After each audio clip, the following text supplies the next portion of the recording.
Seja bem-vindo ao RTV Notícias. A ideia do Governo de manter a sobretaxa do IRS de 3,5% no próximo ano, prometendo reembolsar uma parte aos contribuintes em 2016, em função do aumento adicional da receita dos impostos em 2015, está a suscitar as maiores dúvidas entre fiscalistas que questionam a transparência da medida e dizem que a solução encontrada cria ruído e incerteza para os contribuintes. A Ministra das Finanças confirma que a sobretaxa não desce em 2015. Solução com reembolsos em 2016 suscita onda de críticas de fiscalistas. A ideia do Governo é que os contribuintes sejam informados da evolução da receita trimestralmente num esquema inspirado no e-fatura, em que cada contribuinte verifica o crédito fiscal acumulado. Só que neste caso os dados de um trimestre poderão ser revistos em baixa no trimestre seguinte, se houver uma quebra na entrada de receitas para os cofres do Estado. Só no fim haverá certeza quanto ao montante a receber.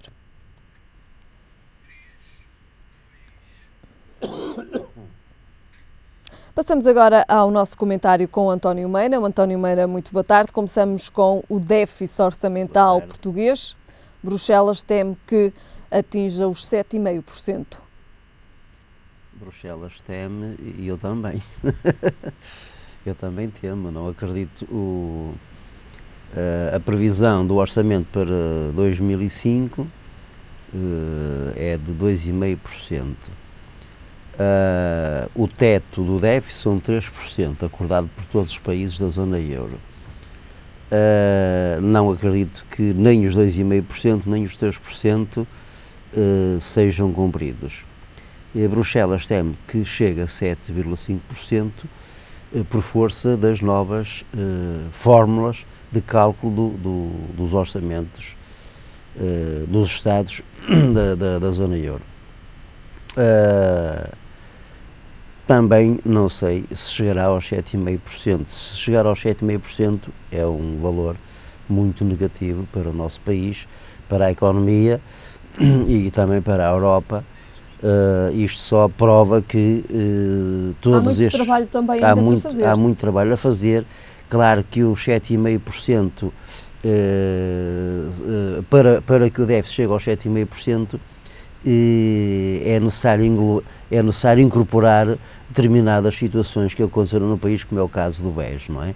Se não incorporarem essa situação ou esse dado, portanto, o déficit não chegará, em princípio, aos 7,5%. Mas Bruxelas tem outro problema, ou tem algumas dúvidas no que toca às receitas.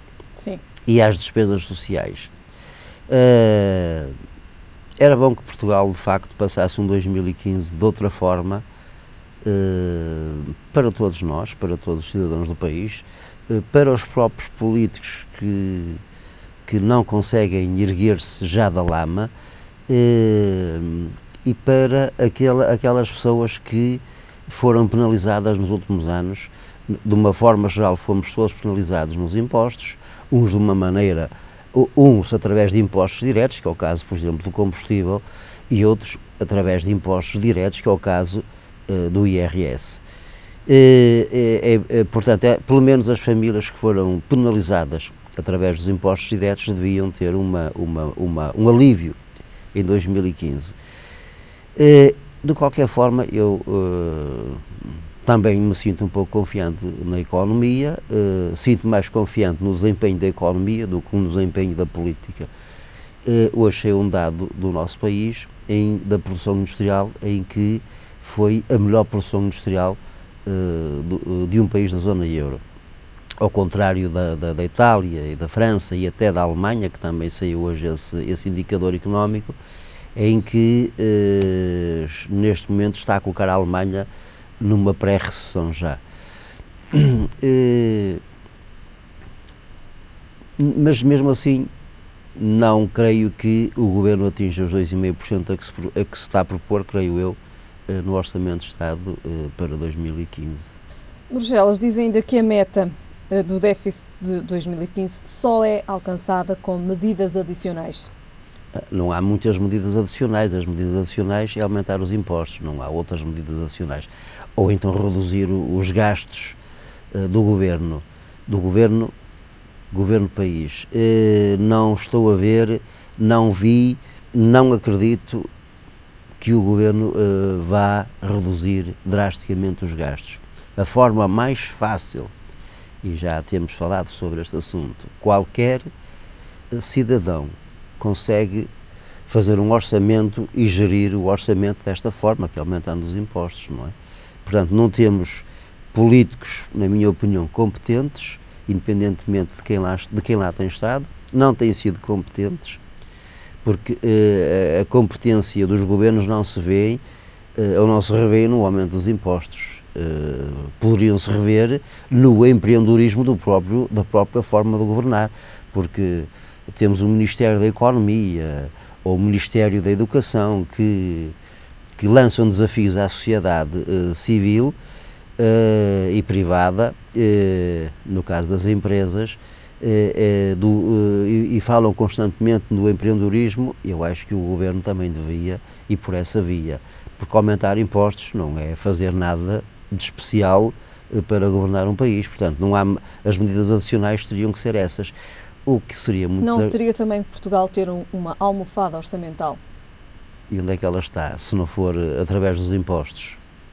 É assim, há uma almofada orçamental, mas o facto é que o nosso país, para além dessa almofada, ainda tem que se endividar ainda muito mais. Portanto, apesar de existir uma almofada, que já é um bom sinal, portanto, segundo aquilo que vi, há uma almofada de cerca de 9 mil milhões de euros, mas nós precisamos de cerca de 15 mil milhões, isto para arredondar os números.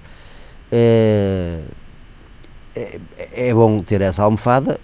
Provavelmente há 5 anos atrás não tínhamos essa almofada, teríamos que nos endividar ainda muito mais. Há sempre um dado que nunca se fala, que é a redução dos juros. Quanto é que o governo gasta de juros no orçamento de 2015, quanto é que gastou ainda e gastará ainda até dezembro de 2014 e 2013. Eu acho que também não há aqui transparência. É evidente que quem consultar o Orçamento de Estado para o que está a decorrer, ou que está em execução, e para 2015, existe lá uma rúbrica de quanto é que o nosso país paga de juros sobre os valores de empréstimo. De qualquer forma, são valores que até os próprios meios de comunicação social deviam evidenciar mais, porque, na minha opinião, eu creio que em 2012 Portugal andaria à volta, até tínhamos outro ministério, que era o Ministério dos Juros, porque estávamos a pagar entre 7 mil a 9 mil milhões de euros de juros. Essa fatia desceu significativamente.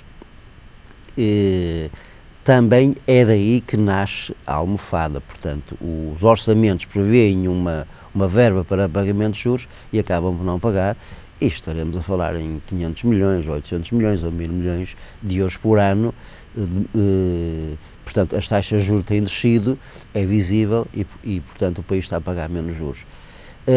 São dados que normalmente não se falam muito, falam-se mais nos gastos com a saúde ou nos gastos com a educação,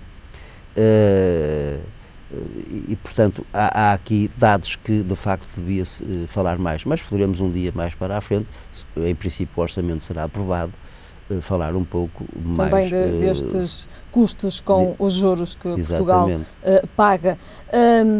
António Meira, as previsões de Bruxelas de facto não são, digamos assim, favoráveis para Portugal para 2015. Para a descida dos combustíveis em Portugal, estas são boas notícias, no entanto, não refletem também a descida nos mercados internacionais? Não. Nós, em junho, tínhamos o Brent, que é Portugal. A cotação do petróleo para Portugal é cotada em Londres. Portanto, há duas cotações internacionais, que é em Londres e em Nova Iorque. O petróleo em junho rondaria os 108, 109, 107, 110 dólares. Atualmente, ontem, chegou aos 88 dólares. Portanto, feitas as contas, temos aí uma redução na ordem dos 20%. se pegarmos num valor médio de junho do combustível, do gasóleo, por exemplo, de 1,44 a 1,45, atualmente está a 1,34, 1,35, teremos aí uma redução na ordem de 18%. Portanto, não reflete. Também não tem que refletir os 20%, porque a formação dos preços de petróleo não é desta forma que estamos aqui a falar. Há um índice PLAT, que é um índice internacional, e é daí que sai a cotação de petróleo. E depois há toda uma cadeia, desde a extração do petróleo até ao consumidor, em que a diminuição do preço, neste caso, se dilui nessa cadeia. De qualquer forma, eu entendo que não há transparência nas empresas portuguesas, estou a falar da Petrogal, não há uma transparência. A Autoridade da Concorrência também nada tem feito para que isto realmente fique regulado de outra maneira, de outra forma. Há um certo oportunismo nestes casos, o caso do petróleo, há outros casos, mas neste caso concreto. Mas há aqui uma variável também importante, é que o euro caiu desde junho relativamente ao dólar, e isso também não faz com que os 20% deveriam refletir-se no preço final. De qualquer forma, pelas contas que eu fiz, eu acho que faço, não as fiz propriamente para estar aqui, o petróleo, o combustível, neste caso o gasóleo, deveria ter descido pelo menos 15%, e não desceu cerca de 8%. Portanto, aqui o Governo não funciona, a Autoridade da Concorrência não funciona, a empresa que tem o monopólio em Portugal, que é a Petrogal, não funciona, e, portanto, não há uma associação dos consumidores. Aqui a única que poderia fazer algum ruído seria a ADECO, mas também não tem feito. Ou pelo menos tem feito, não se tem ouvido muito esse ruído, não é? Muito bem.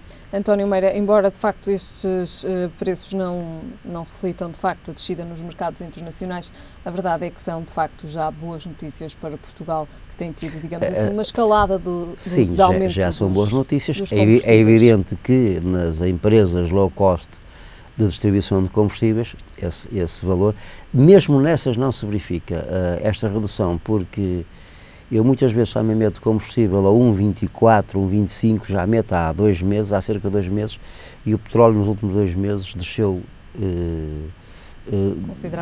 consideravelmente, e, portanto, mesmo essas empresas low cost não fala-se agora que nos próximos dias que irá haver uma descida significativa. É assim, há um oportunismo aqui. O imposto também sobre os combustíveis aumentou no orçamento em 2014, e, portanto, todas estas variáveis fazem com que esses 5% que eu falo, não é, sejam diluídos. Estamos praticamente a terminar, António Meira. No entretanto, a tendência é para o petróleo continuar a descer. Muito bem. A tendência é essa. António Meira, muito obrigada. Terminamos este comentário de hoje. Voltamos a ver-nos na próxima terça-feira. E pode estar para breve a cura para a diabetes tipo 1. Uma equipa de cientistas recorreu a células estaminais embrionárias para criar células produtoras de insulina. Por agora, estão a ser feitos testes em animais. Uma equipa de cientistas da Universidade de Harvard descobriu como criar uma grande quantidade de células produtoras de insulina que podem ser transplantadas, e por isso pode estar para muito breve uma cura para a diabetes. Já lá vão 23 anos desde que o professor Doug Melton tenta encontrar a cura para a doença, e a descoberta, que está a ser comparada em termos de importância com os antibióticos, marca o ponto alto da pesquisa deste professor. Tudo começou quando o filho de Melton, Sam, foi diagnosticado com diabetes tipo 1, uma doença autoimune que faz com que o pâncreas deixe de produzir insulina, a hormona que regula os níveis de açúcar no sangue. Se o nível de glucose no sangue for demasiado elevado, pode provocar danos graves nos órgãos ao longo do tempo. Saiba que a diabetes tipo 1 é diferente da diabetes tipo 2, de incidência mais comum e cujos fatores de risco incluem a obesidade e um estilo de vida sedentário. Cerca de 10% dos casos corresponde ao tipo 1, afetando principalmente crianças e jovens. Apesar de os diabéticos conseguirem controlar os níveis de açúcar através de injeções de insulina, Isso não lhes permite controlar adequadamente o metabolismo, o que pode provocar complicações como a cegueira ou a necessidade de amputação de membros do corpo. Este é um grande avanço na medicina, até porque se esta tecnologia resultar, o impacto no tratamento da diabetes vai mudar as regras do jogo, tal como aconteceu com os antibióticos e as infecções bacterianas. Profissionais de saúde, juristas e assistentes sociais vão ajudar doentes oncológicos a esclarecer dúvidas já a partir deste fim de semana no OncoMais, um portal informativo sobre o cancro.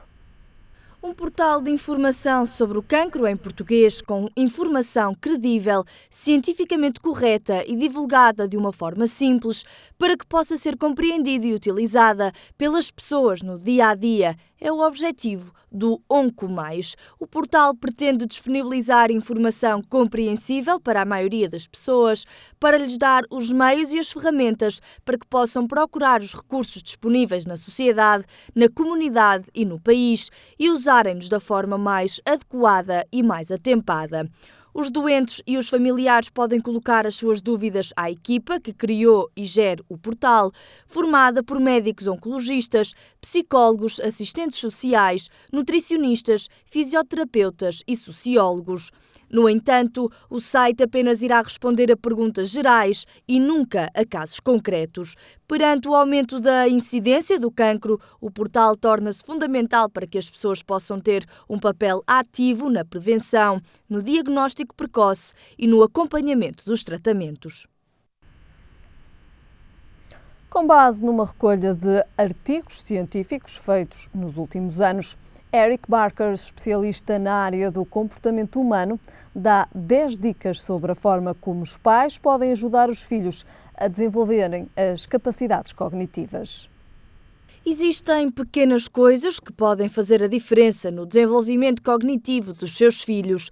Por isso, se já for pai ou mãe, saiba as 10 dicas de como pode ajudar a desenvolver as capacidades cognitivas do mais novo lá de casa. Começamos com as aulas de música. Engane-se se pensa que servem só para entreter. A ciência revela que o QI das crianças que têm aulas de música aumenta em maior escala do que as que estão em grupos de controlo. Fazer exercício físico torna-se crucial. É de conhecimento geral que ler é bom, mas correr e brincar também. Estar em boa forma aumenta a capacidade de aprendizagem, até porque depois de fazerem exercício físico, os mais novos aprendem vocabulário novo 20% mais depressa. Se considera que ler para os seus filhos é importante, saiba que ler com eles é muito mais eficaz. Se lhes quiser ler uma história, não deixe que fiquem apenas a ver as ilustrações dos livros. Chame a sua atenção para as palavras e leia com eles. E porque dormir faz bem a toda a gente, imagine aos mais pequenos. Não os prive do sono, porque a perda de 1 hora de sono é equivalente à perda de 2 anos de maturação e desenvolvimento cognitivo. Promova a autodisciplina e a força de vontade. A autodisciplina determina mais quem tem sucesso na vida do que os níveis de QI. E a força de vontade é o fator mais importante para o sucesso individual. Se pensa que os jogos estimulam o cérebro, saiba que afinal existem jogos que não têm um efeito positivo no vocabulário das crianças. Por isso, lembre-se sempre que a aprendizagem é um processo ativo. Não diga nunca às guloseimas. Saiba que na hora certa pode ser uma boa combinação, pois podem aumentar a eficiência da atenção. Crianças mais felizes têm maior probabilidade de se tornarem adultos com mais sucesso. Em média, as pessoas mais felizes têm mais sucesso no amor e no trabalho do que as infelizes. Têm empregos com mais prestígio e salários mais elevados. O primeiro passo passa por ser um pai feliz. Quase a chegar ao fim das 10 dicas. Saiba que os amigos são importantes. O estudo concluiu que viver num bom bairro, ter aulas em escolas com solidez e certificar-se que as crianças se dão com aquilo que os pais consideram os bons miúdos pode fazer uma grande diferença. E chegamos à última dica, e que não é de todo a menos importante. Acredite nos seus filhos. Acreditar que os seus filhos são mais inteligentes do que a média pode mesmo fazer a diferença. 10 dicas que, passo a passo, o podem aproximar ainda mais do seu filho e ajudá-lo a desenvolver-se cognitivamente. Apesar dos primeiros ataques terem ocorrido em 2011, pensa-se que terá chegado em 2010. A vespa asiática ou vespa velutina veio diretamente da Ásia Oriental e o número de exemplares da espécie parece aumentar de ano para ano. Mas afinal, que tipo de vespa é esta, onde existe e que perigos representa? Quem nos responde a estas perguntas é Ricardo Marques da Quercus. Muito boa tarde, obrigado desde já pela sua presença. De facto, que características são estas que fazem da vespa asiática uma vespa tão perigosa? Portanto, é uma vespa que não representa um perigo maior para as pessoas do que outras vespas que existem em Portugal. É importante as pessoas também não entrarem em pânico, mas é uma vespa que é uma vespa exótica, portanto é uma introdução de uma espécie exótica em Portugal e é uma vespa de dimensões relativamente grandes, portanto de 3 centímetros, e é uma vespa muito agressiva na forma como mata abelhas e outros polinizadores, e isso coloca, portanto, problemas muito grandes aos apicultores e problemas também a nível dos ecossistemas portugueses, que têm agora esta nova invasão exótica. E portanto nós já temos vespas que predam abelhas em Portugal, quer dizer, nos nossos ecossistemas portugueses essas espécies já existiam e são naturais, mas esta tem um comportamento diferente, muito agressivo, e é capaz de acabar com uma colónia de abelhas, não é? Um enxame, em poucas horas, e portanto isso é inédito. Interessa também saber como chegaram estas vespas à Europa. Chegaram pela primeira vez à França, mas como é que chegaram até lá? Bom, não é muito difícil imaginar, quer dizer, vivemos num mundo global em que, portanto, as mercadorias, os contentores andam em circulação livre por todo o planeta, então basta vir uma vespa que seja uma rainha que já esteja fecundada, que vem do seu habitat natural ou de outro sítio qualquer. Basta vir uma rainha para formar uma colónia e depois uma colónia é capaz de, para o ano seguinte, formar 6 ou até mais colónias. E, portanto, vemos um movimento exponencial, um crescimento exponencial, portanto, cada colónia vai produzir 6, portanto, é uma expansão relativamente rápida da velutina. Foi também, certamente, com surpresa que os apicultores detectaram esta vespa. Uma vespa que, aliás, tem maior concentração na região norte, nomeadamente em Viana do Castelo. Sim, portanto, não havia grande preparação para a introdução desta espécie exótica, embora pudesse ter havido, e isso é uma das questões que achamos que as autoridades competentes falham, é que se desde 2004 que esta espécie já foi detectada na Europa, portanto, nós só em 2011 é que se começou a detectar esta espécie, lá está, em Viana do Castelo, julga-se que através do porto de Viana do Castelo, né, da entrada de mercadorias, Portugal já podia estar preparado para isso, mas não estava, e continua a não estar. Portanto, o que é que falta? O que é que falta, Ricardo portanto, Marques? Já existe um plano, e foi revisto um plano de ação de luta contra esta vespa, mas falta a sua implementação, e mesmo o plano parece ser muito teórico e pouco prático. E portanto, isto envolve muitas entidades, envolve o Instituto de Conservação da Natureza e as Florestas, que é a autoridade que supervisiona as invasoras, envolve a Direção-Geral da Agricultura e Veterinária, envolve, portanto, várias entidades. E eu julgo que há um certo jogo do empurra de quem é que tem competência para fazer o quê.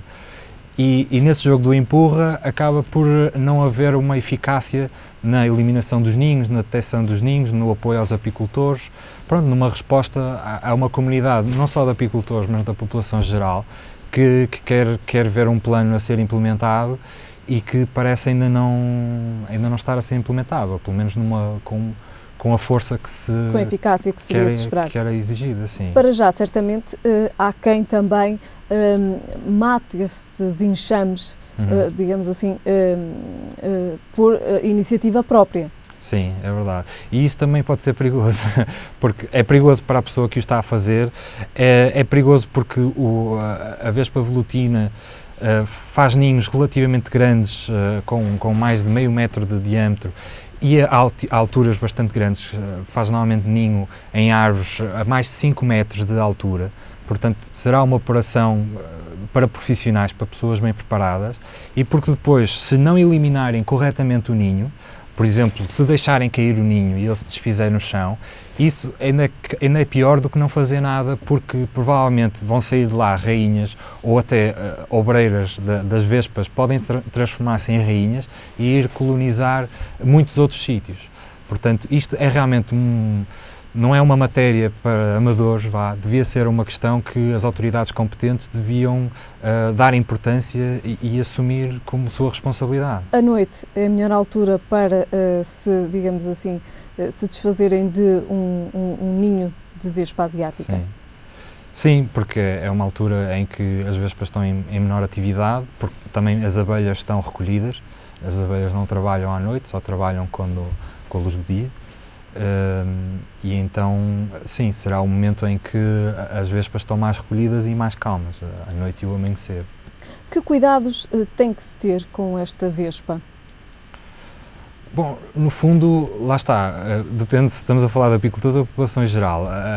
A população em geral não se deve aproximar, a menos de 5 metros se identificarem um ninho.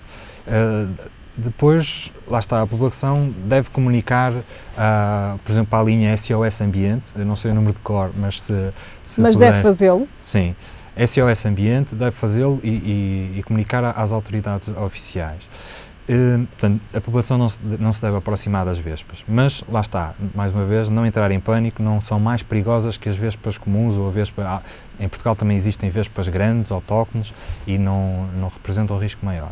Os apicultores, no fundo, também devem comunicar os avistamentos da vespa e dos ninhos às autoridades oficiais e pronto, sei que já tem-se discutido muito de métodos de controle da vespa e de proteção dos apiários e pronto, são temas que ainda estão a ser desenvolvidos e investigados. Ainda não há armadilhas específicas para esta vespa, portanto, nós, quercos, não aconselhamos o uso indiscriminado de armadilhas.